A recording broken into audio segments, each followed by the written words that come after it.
Today our goal will be to describe the cultural characteristics of Europe, starting with the diversity of its languages. Get ready to turn and talk about the first learning target with your table. What does the word diversity mean?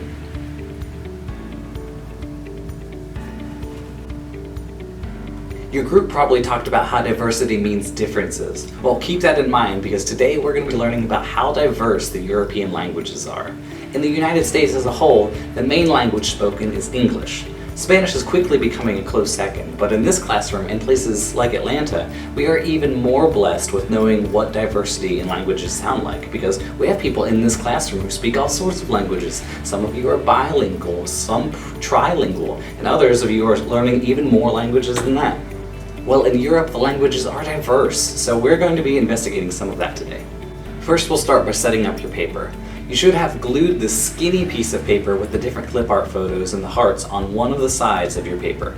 Go ahead and title the page Language Families in Europe at the top or the bottom of the page. Also, draw a line across the page for each of the sections. So draw a line all the way across the paper to match the line under the heart diagram. Then draw a line above Einstein's picture all the way across your paper. Now, when I was a student, the teachers would often have me copy down facts and then I'd have to memorize them. Sometimes this process would be very boring, and even after reading the notes, it'd be difficult for me to remember what I was writing about. So before we get started today, I hope you walk away with the idea that you can take anything that's boring and turn it into something memorable and fun. It just takes some creativity.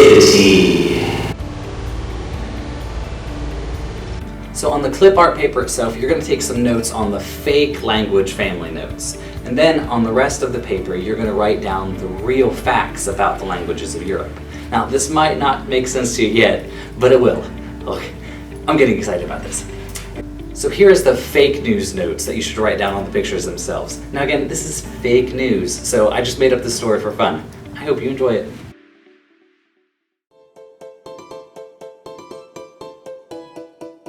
Once upon a time in the land of romance. You can write the word romance above or on the heart, aka Italy. There lived a young man named Latinicus. Can you say Latinicus? Also write his name above his head on or his face. Now, Latinicus was a gladiator. He lived in Rome and fought in the Colosseum. He became famous throughout the land because he was brave. All the girls in the land fell at his feet because of how dreamy he was. I mean, look at him. He's totally dreamy, right?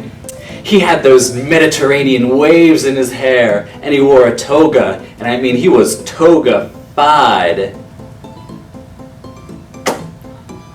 And there was nothing that could go wrong until the day he saw her. Now meet Latinica.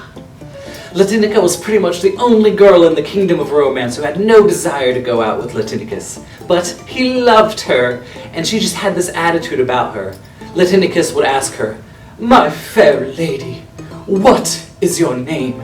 And she would simply respond with, no. He tried again and asked her, "Latinica, what's your sign?"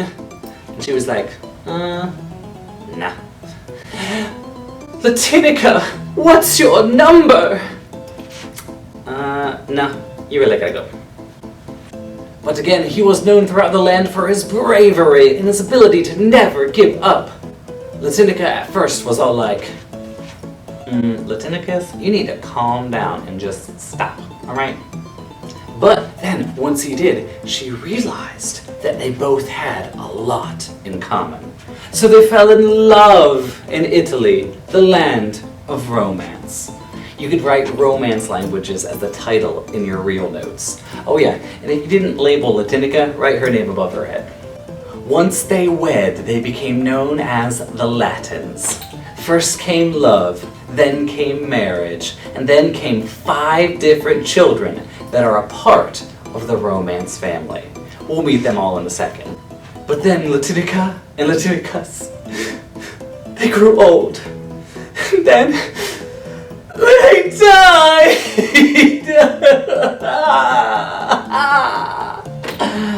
You could write in your real notes, Latin is dead. Can you also write that Latin is the root of the Romance languages? Now let's meet their children. In your real notes, write 5 Romance languages and number them 1, 2, 3, 4, 5. The Latin's first child, delivered by storks, because that's where babies come from, is named Spanicio. Spanicio is one of the lines under the heart in the fake news notes. Then, on your real notes, write 1, Spanish, because Spanish is one of the 5 Romance languages. And here he is saying, Hola. The second child, delivered by storks, because that's where babies came from, is a Francois. Here is a Francois. Write his name on one of the lines on your fake notes. With his baguette and a beret, he probably just ate a croissant, as he says, oh, bonjour. And then write French in your number 2 on your real notes. The third child, delivered by storks, because that's where babies come from, is Sir Portuguese, spelled like the language Portuguese for ease of note-taking. Hola, he says. Wait, that's weird. Sounds a lot like Spanish. The fourth child, delivered by storks, because that's where babies come from, is Italiano. Here he is saying, ciao. He probably just ate a pizza after visiting the Leaning Tower of Pisa. The fifth and final child is, well, I should pause. How many of you in here are a lot like your brother or sister? Raise your hand.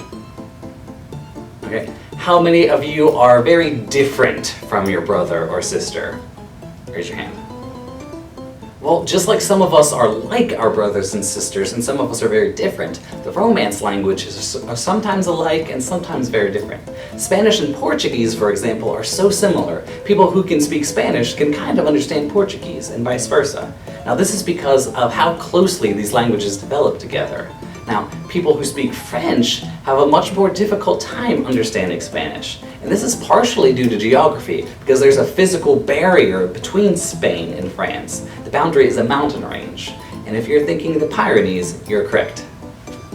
So Spanish and Portuguese are a lot alike. Now, the last Romance child that we're about to talk about, people actually think she's like adopted, because she is just so different. The last child, delivered by storks, because that's where babies come from, is called Romania. Now, in your real notes, the fifth language is Romanian. And that is the Romance family. Next, let's meet the Slavic family. Now, you'll notice that the picture for the Slavic family are what's called Russian nesting dolls. This is on purpose. Russian nesting dolls have bigger and smaller sizes, just like the countries that are a part of them come in different shapes and sizes. Also, historically, they were at one time one massive country, the USSR, Soviet Union. But then they split up into smaller countries found in Europe today.